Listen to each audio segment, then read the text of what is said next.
Hello everyone, good morning সবাইকে। এই বছরে হোলির দিনটা আমি কিভাবে কাটিয়েছিলাম সেটাই শেয়ার করব আজকে তোমাদের সাথে। আজকে ঘুম থেকে উঠেই প্রথমেই ছাদে গিয়েছিলাম গাছ দেখতে। আসলে কয়েকদিন আগেই বাবাকে বলেছিলাম আমাকে কিছু গাছের বীজ এনে দিতে।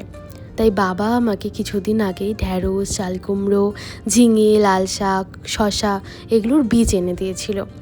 আর আমি বুনে নিয়েছিলাম সঙ্গে সঙ্গে। কিন্তু সেগুলোর থেকে যখন একটা দুটো করে পাতা বেরোচ্ছে, সেগুলো দেখার যে কী আনন্দ, তাই আমার সকালবেলা করে ঘুম ভাঙতেই আমি ছুটে আসি ছাদে। এখানে মায়ের হাতে লাগানো কমলালেবু গাছ আর কাঠগোলাপও তোমাদেরকে দেখিয়ে দিলাম। আর ছাদ থেকে এই ফুলগুলো দেখতে এতটাই ভালো লাগছিল। বাড়ির ঠিক এই জায়গাটায় বসে সকালের খাবার খেতে ভীষণ ভালো লাগে, কারণ এখানে যখন কাগজ ফুল হয়ে পুরো ভরে থাকে গাছটা, সেটা দেখতে অদ্ভুত সুন্দর লাগে। ব্রেকফাস্ট করেই আমি রেডি হয়ে নিয়েছি বেরোবো জন্য। ততক্ষণে মা বকছে, কারণটা হচ্ছে আমার জ্বর। আর আমি বেরোনোর সময় দেখলাম মা রান্না চাপিয়ে দিয়েছে। আজকে আমাদের মেনুতে কী কী ছিল সেটা আমি তোমাদেরকে পরে শেয়ার করব।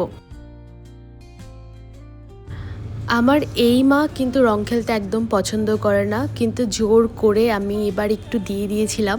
তার জন্য বকুনি খেয়েছি প্রচুর। তাই প্রথমেই চলে গেলাম আমার ওই বাড়িতে আমার মা দাদাকে রং দিতে। সেখানে গিয়ে পিকলুর সাথে দেখা হবে না, এটা তো হতেই পারে না। তারপর আমরা চলে গেলাম সাগরদিঘিতে। সেখানে গিয়ে বন্ধুদের সাথে দেখা হয়ে গেল এবং চললো কিছুক্ষণ এই।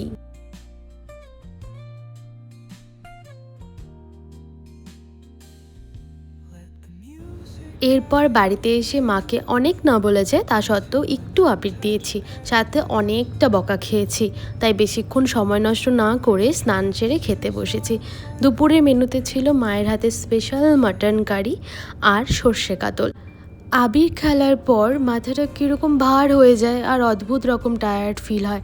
তোমাদের সাথেও হয় কি? আমার সাথে তো হয়। তাই দুপুরবেলা একটু ঘুমিয়েছিলাম। ঘুম থেকে উঠে সন্ধ্যাবেলা ভীষণ ফ্রেশ লাগছিল।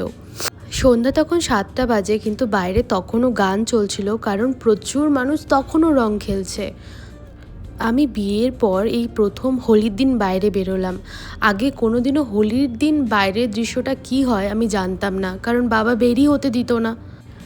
তাই এবার ভেবে রেখেছিলাম আমি 10 মিনিটের জন্য হলেও বাইরে যাব। এখন বাজে 7:05 মতো, আর আমি চা বানাবো সবার জন্য। বিয়ের আগে খুব বেশি একটা চা খাওয়ার নেশা ছিল না, তবে এখন সন্ধ্যা হলেই মনে হয় যে একটু চা বানিয়ে খাই।